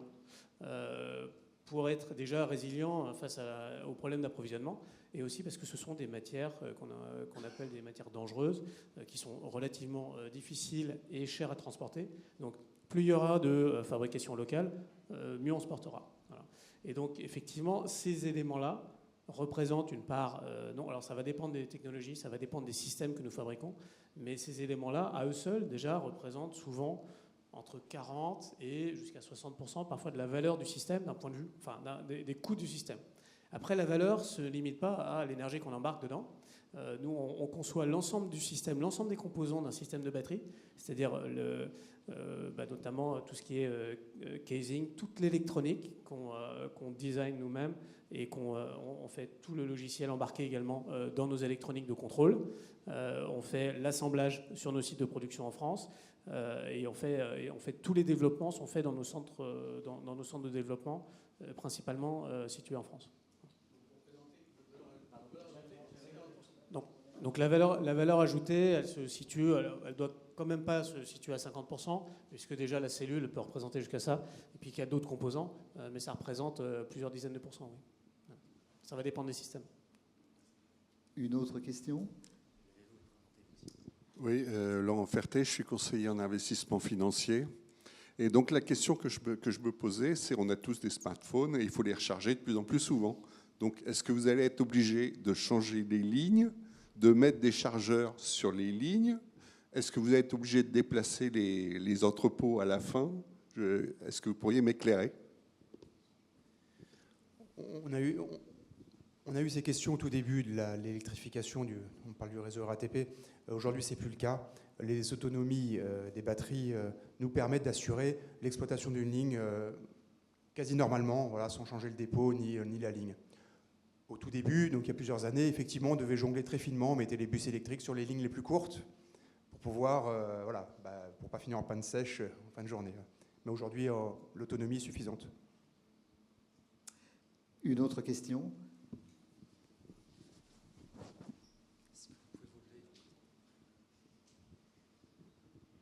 Excusez-moi de... Oui, pardon, excusez-moi. Donc, Mouna Boulabal, Ingérop. Donc, je voulais juste réagir à votre dernière remarque sur l'autonomie. Sur les bus de grande taille, on n'a pas l'autonomie sur les circulations journalières. Sur les bus 18 mètres, où je me trompe.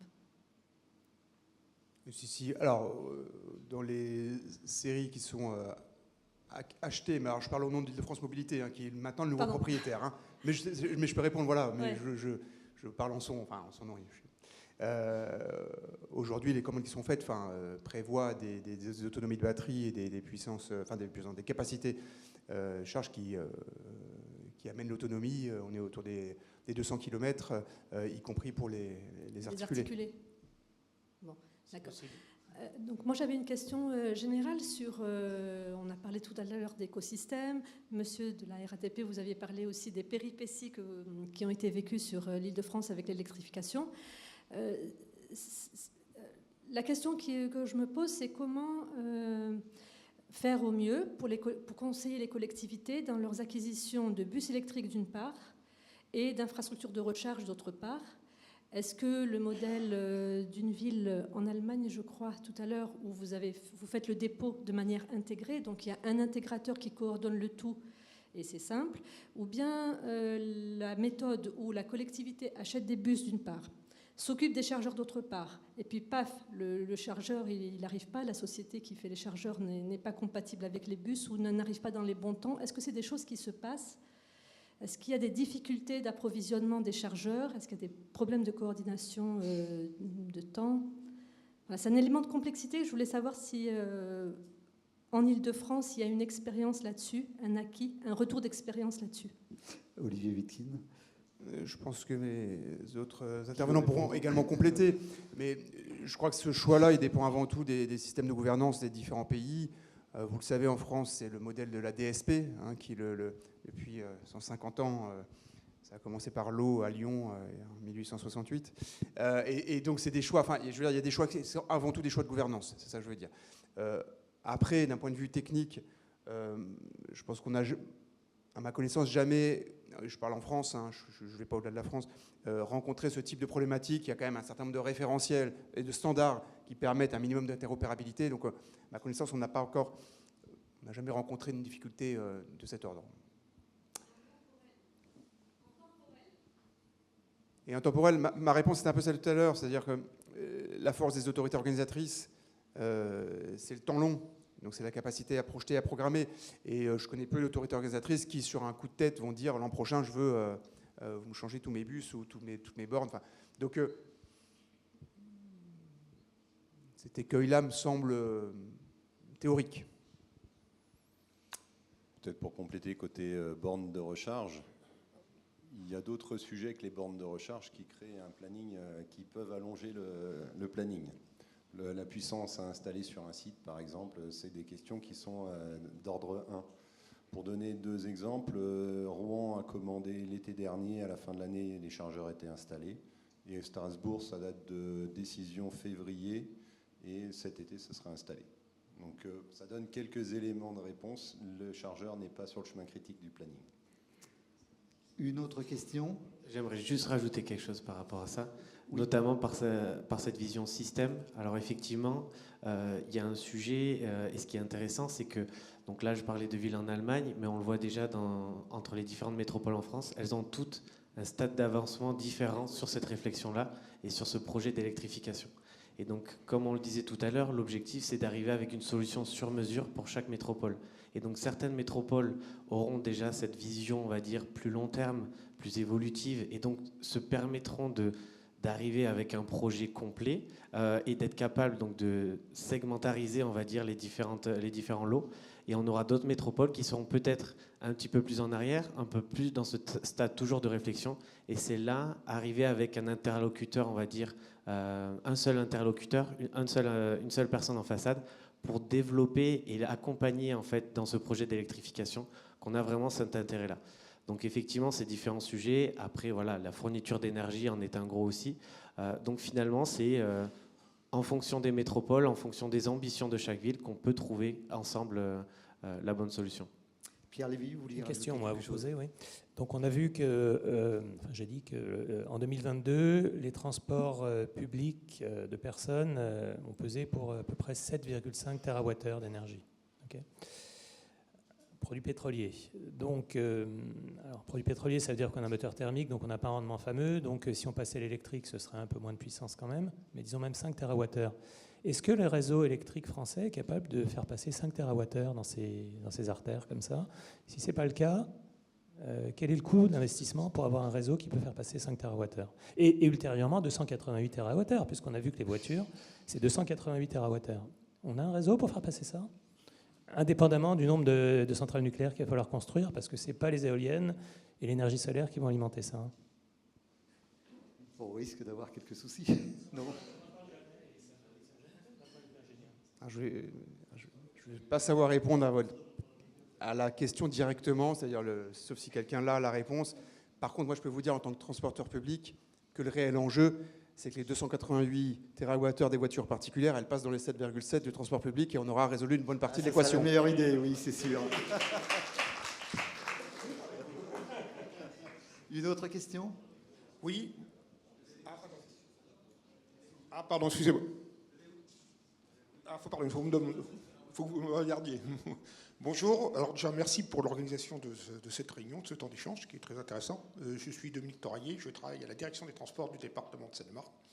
Le département est concerné par les déplacements et la mobilité, puisque c'est 48% de la superficie d'Île-de-France et 20 000 nouveaux habitants chaque année, qu'il faut réfléchir et transporter, pas seulement qu'ils prennent uniquement leur voiture, d'un véhicule particulier.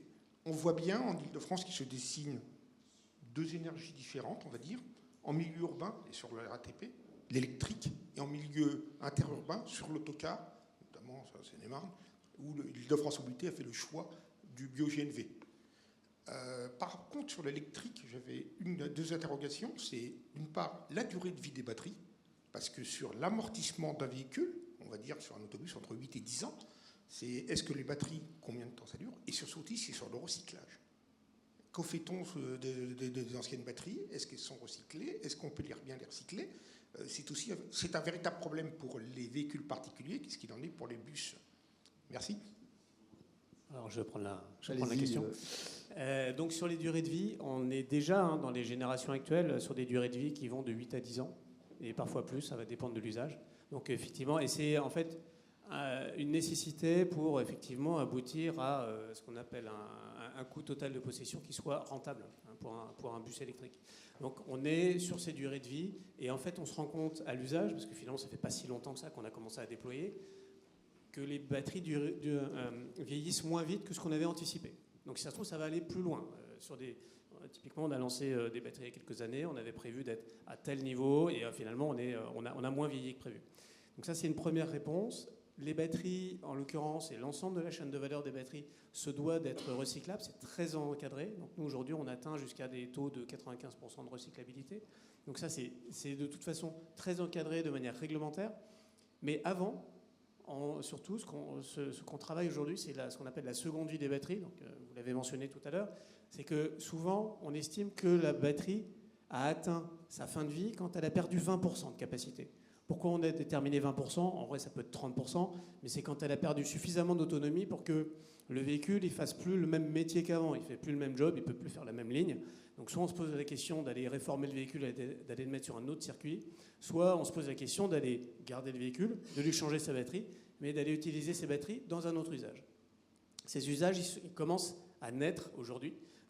Globalement, on prend les batteries qui étaient sur des bus et on va les mettre ensemble dans un container de stockage et on va aller les utiliser dans des usages stationnaires, à côté, par exemple, d'une ferme solaire, à côté d'une ferme éolienne, pour venir faire du support au réseau, par exemple. Donc, avant, effectivement, de passer au recyclage, et toute la chaîne de valeur du recyclage est organisée aujourd'hui, et c'est très facile à planifier, puisque comme une batterie dure 10 ans, qu'on doit déclarer nos mises sur le marché de batterie, on sait à quelle date il faudra avoir quelle capacité de recyclage. Donc la chaîne de valeur est organisée pour ça, mais en plus, on essaie surtout d'aller prolonger encore la durée de vie, la durée d'usage des batteries mises sur le marché, pour aller les pousser jusqu'à 15 ans, voire plus, avec une deuxième vie qui sera un petit peu plus tranquille, on va dire, dans un usage stationnaire, avec moins de vibrations, avec des cycles un peu moins durs, mais pour lesquels elle pourra vraiment rendre un service encore. Une autre question? Bonsoir, Thomas Mouget, CGLEC Mobility. Donc nous, on est intégrateur d'infrastructures de recharge. On développe également une solution de smart charging, Seaway. Et j'avais une question pour rebondir finalement sur les mots de M. Trébuchon sur la partie véhicule to grid. Est-ce que finalement, pour les différents intervenants que vous êtes, est-ce que c'est quelque chose que vous regardez, que vous préparez? Parce qu'on voit bien que la masse de véhicules électriques qui vont permettre de stocker de l'énergie, c'est une source de revenus énorme pour les gens qui possèdent ces actifs, pour faire du soutien réseau notamment. Et tous les consommateurs pilotables de ce type-là sont aussi une manière de valoriser finalement le simple fait de consommer de l'énergie sur un réseau. Donc est-ce que c'est les choses que vous regardez, aussi bien côté chargeur, côté véhicule, côté exploitant, pour l'intégrer dans les années à venir? Qui souhaite répondre? peux me lancer. Premier étage. Effectivement, le véhicule to grid, on le sent arriver en force, notamment sur les véhicules particuliers, puisque en fait le véhicule est vu comme une réserve de puissance qui va être utilisable pour la maison, etc. On a des discussions en interne, pour tout dire, on n'a pas encore de ligne pour aller travailler sur les modules bidirectionnels sur nos bornes de recharge. Aujourd'hui, faire du véhicule to grid nécessite d'avoir des modules bidirectionnels et on a décidé de ne pas en avoir au jour d'aujourd'hui et à court terme. En revanche, il y a des discussions autour des évolutions futures, comment on voit le marché, et on est preneur de feedback du terrain pour essayer de caractériser quel est le niveau de demande. Ce qu'on voit sur le véhicule particulier, on a du mal à le caractériser sur le véhicule comme les bus par exemple, parce qu'un bus il doit rouler. Donc il doit être chargé, il doit assurer son service, un poids lourd également. Donc il se peut que le week-end, des bus roulent moins, etc. Mais est-ce que c'est vraiment le cœur de la demande ? Voilà. Pour l'instant, on a du mal à le caractériser. On est preneur de feedback, en tout cas du terrain. Si des gens dans la salle veulent venir nous rencontrer pour nous dire, mais bien sûr, c'est un enjeu majeur, nous, on est preneurs, parce que la Pologne est très à l'écoute de ce qui se passe dans les marchés, notamment, comme je le disais, la France est l'un des 3 marchés principaux d'Econergetica. Donc toutes les tendances doivent être absolument bien perçues, quoi. Voilà pour l'état actuel. Pas de module bidirectionnel, peut-être à long terme et en fonction de ce que vous avez comme feedback. Alors, je vais peut-être ajouter juste un mot sur l'actif qui permettrait de faire ça. Donc effectivement, techniquement, c'est possible.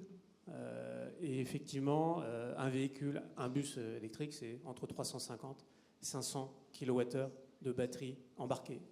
Donc ça veut dire qu'effectivement, on en a 100, on en a 200, on en a 850 comme monsieur. Ça permet effectivement d'avoir normalement une réserve d'énergie disponible pour faire du soutien au réseau. Après, la question qui va se poser, elle est double, c'est effectivement qui va rémunérer ça, comment ça va fonctionner. Parce qu'à la fin, il faut quand même imaginer que si on l'utilise vraiment, on va aller faire cycler la batterie et qu'il y a 2 modes de vieillissement de la batterie, c'est son âge et puis le nombre de cycles qu'on lui fait subir. Donc si effectivement on fait subir un grand nombre de cycles aux batteries pour des usages qui ne sont pas ceux de rouler, on va peut-être réduire un petit peu la durée de vie d'usage dans le mode de traction. Et là se posera la question au détenteur de la batterie, donc souvent l'opérateur ou l'entité organisatrice, ça va dépendre de qui détient l'actif et qui détient la batterie. S'il va avoir plus intérêt à effectivement aller l'allouer de cette manière-là pour aller offrir des services au réseau, ou s'il préfère l'utiliser pour faire son métier de base, qui est de transporter les passagers. Les deux sont probablement compatibles. Il y a sûrement des optimums à trouver, et c'est là qu'il y a quand même un peu de boulot sur quand est-ce que c'est vraiment disponible, quand est-ce que ça ne va pas venir effectivement empêcher un démarrage de bus le matin parce qu'on l'aura vidé la nuit pour d'autres usages. Donc, mais c'est tout ça d'ailleurs qu'on appelle le smart charging. C'est arriver à faire ça tout en ayant l'usage optimum et le vieillissement optimum de la batterie et l'usage optimum en roulage. Le véhicule to grid, vous y croyez, vous y Wittkin ? Un élément de réponse rapide. Alors, nous, aujourd'hui, on n'y est pas, on considère qu'on n'y est pas encore. On est attentif, on pense que c'est dans les prochaines années et qu'il y aura un sujet, mais voilà, je suis prudent dans la réponse. Après, un élément pour la réflexion collective, très clairement, le moment où on ne renverra jamais d'énergie dans le réseau, c'est pendant nos heures de pointe, pendant lesquelles tous les véhicules sont sortis. Donc, 7h, 9h le matin, 16h, 19h, fin de journée, voilà. Donc, le reste du temps, ça laisse imaginer tout ce qu'on veut. Une autre question ? Juste pour compléter la réponse, et désolé, en 2 mots, on a participé à des projets, on a mis en place des choses, notamment en Pologne, on avait travaillé là-dessus. Donc il y a des chargeurs qui fonctionnent et qui fonctionnent pour des clients. On a été sollicité 2 fois en 1 an sur ce type de sujet et c'était des besoins très spécifiques, c'était pour des usines de fabrication de bus. Donc le bus roule, il doit être chargé, et plutôt que de vider une batterie, on donne l'énergie au résew. Et grâce à ce chargeur bidirectionnel. Mais c'était vraiment des demandes très particulières. Et encore une fois, on se tient à l'écoute s'il y a de la demande. Donc on en discutera avec M. Wittkin sans problème. On peut prendre peut-être une toute dernière question. Ce sera vraiment la dernière.